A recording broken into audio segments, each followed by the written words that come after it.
Today I'm going to walk you step by step through designing a wedding album from start to finish. If this is your first time watching, I'm Kelsey and I help you design heirloom quality photos that you love and can be passed down for generations. Today I am going to share my screen with you and just walk you through how I design a wedding album, and then I'll show you one at the end that is finished. Hey guys, so I am sharing my screen with you right now. I've gone ahead and opened SmartAlbums and created a new project for Mal and Justin. I always put Hilliard because my husband is Justin and they are friends. And I went ahead and loaded in some images. I always start with the images that I use on the blog, which I put in the Kelsey's Favorites folder. And then I also made sure to include the family formals for the album design because those usually get printed in the albums. And what I like to do is start off with some detail photos at the beginning of the album, and I proceed chronologically to kind of tell the story of the day, since it is a book and almost like a storybook. So I try to select images that will pair well together and are not too similar. Like we wouldn't just want to fill this first page with all of these dress shots here.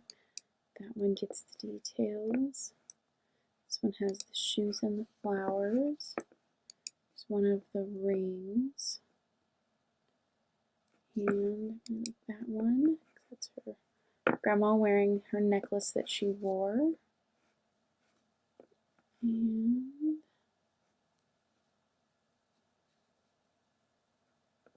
let's start with those. And then I have dragged them all up and it auto put them in a layout that it likes. I always like to rearrange, and they don't always have to be on the timeline order for all of the pages. Sometimes I like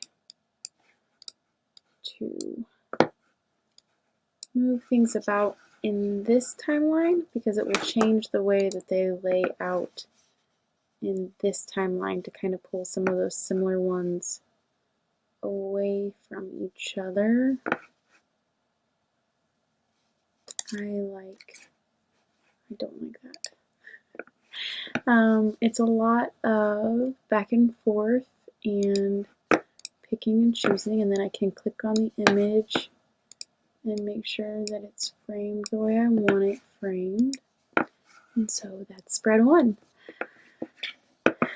And you can do some getting ready photos. I like all of these for the next page.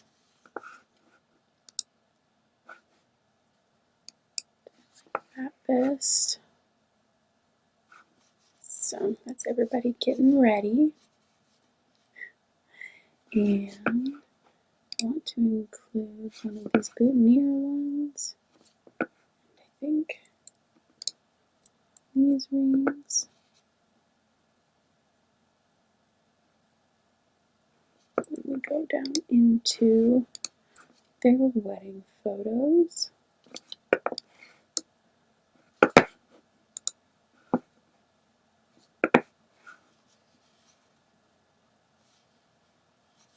And when I design, I'm not big on the ones that are tons of white space. I would rather fill the pages with the photos to print the pictures as big as possible because I want everybody to be able to see them. I just think that that is what the albums are for. Is this the same? No. Okay, I like to make sure that I'm not duplicating too many of the same album spread.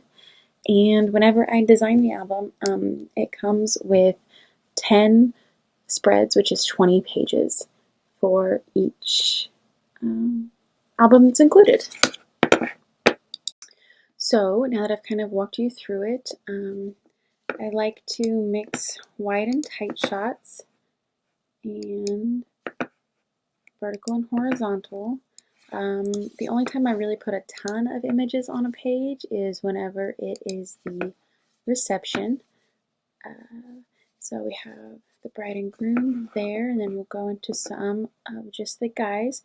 And Hilliard had a lot of guys stand up with him.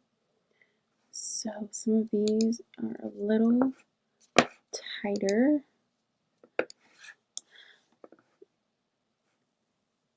And I feel like I want to change that. Yeah. And you don't have to worry about the fold there, because this is one page and this is the other, because it prints flat across the page and you don't lose anything in the crease. So that is why for the full wedding party, I'm going to pick this one and pop it up here. Let's try this one instead, and that's how you replace an image. And then you can drag over here, get their feet from being cut off, and that will be a nice big one where they can see everybody. And then we are going to find some of the girls. They're laughing, walking. Sometimes I like the ones it comes up with, and so I just leave them. I really like the emotive ones more than the smile at the camera. But if the bride or groom ever picks something different, all they have to do is send me the photo number that they want or the link from the gallery and where they want it replaced. And we do all of that in a program called Album Draft that I just send them a link, and then they can view and comment on their spread however they want to make changes, and we can do that. We go through that 2 different times. And I really like these of Mal, these 2 of Hilliard. Pop those up there. I kinda want to switch this one.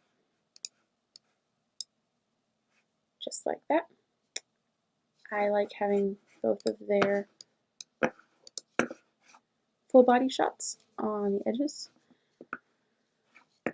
And after that, we went ahead and did family formals before the ceremony. Family formals is another one where I might include a lot on a page just to make sure we don't miss anybody.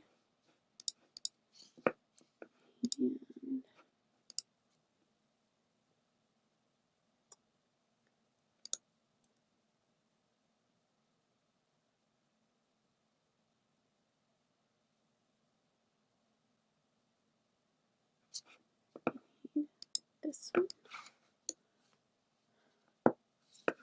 And we are going to need to shuffle this one around a little bit. I know what I said about the white space on the images. When it's something like family formals, I like to keep it as uniform as possible, just with all the different people. So there we go. And as you can see, I'm already at 9 spreads right here. And we still have the ceremony and the reception details and everything else. So we will see what fits there. I hadn't done their sunset portraits yet, or any of these tight ones of Mal. And so a lot of times I end up designing more than those 10 albums, and then they can help me decide what they don't want included, or not 10 albums, 10 pages. So I tend to over-design, if that makes sense. I would rather them tell me they don't want something included than for me to have forgotten something that is important to them. So we are getting ready to design our 9th spread. We've done family formals. Those are so SmartAlbums puts the photos in chronological order as far as when I captured them, and sometimes that might not be the chronological order of the day, if that makes sense. So you'll see here I have some reception details that are in between family formals and bride and groom sunset photos. This was a late November wedding, so sunset was actually before the ceremony time because their ceremony was at sunset. and then they went right into their reception, and we have toasts and stuff here, and so that was when I had time to take the reception details. So I would put those with the reception page and not right now in the album, because that wouldn't make sense for the story, even though that's what made sense for the timeline on the wedding day. So we will grab some of their sunset photos. They got married at this super cute winery in Higginsville. Ooh. Sorry, I moved me around trying to move the pictures. Dun, dun, dun. I think I would like to mix those up more. Have to do this. Then let's see what it gives me. Okay, so we have our sunset photos. Now we are going to have our ceremony. Friend Clint officiated.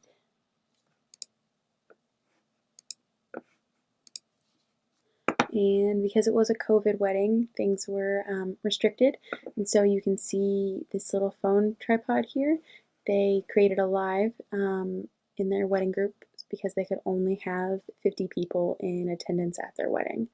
So that is what the little tripod is there. And go with those.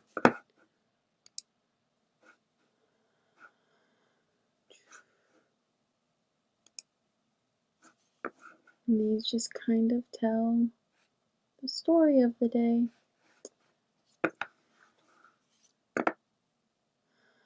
And then we will do our reception details along with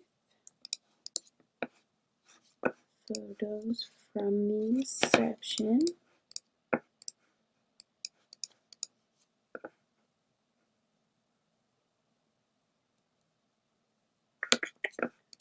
We'll just do toast along with the details.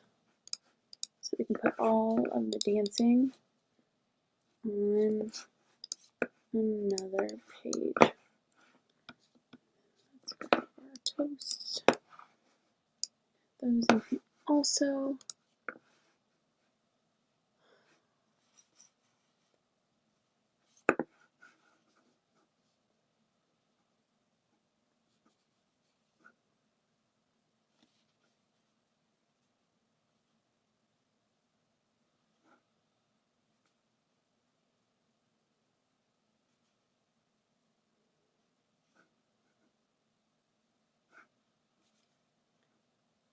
I like that one.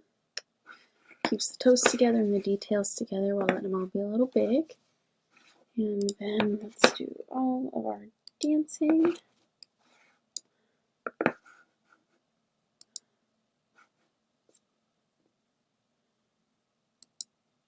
And reception photos are just from the favorites. They can always add in more pages if they want, or they can remove pages to get it down to the 10. So that is lifetime designing an album with me. Hope you enjoyed. So that was the selection process for picking the photos used to design your first draft of your wedding album. If you've bought an album from me, it comes with 2 rounds of revisions so that we can make sure we have all the photos in there that you want. And after that, we send it off to be printed. And when you get your printed album back, it looks like one of these. And so, if you'll see here, they are very thick pages, and the images lay flat and are printed directly on the page. And here's one that goes across the crease so you can see that you lose no image quality there whatsoever. So, just leave a comment with any questions you have about what goes into designing your album, and I can't wait to talk to you. As always, there are more videos every Monday, and you can check out my channel here.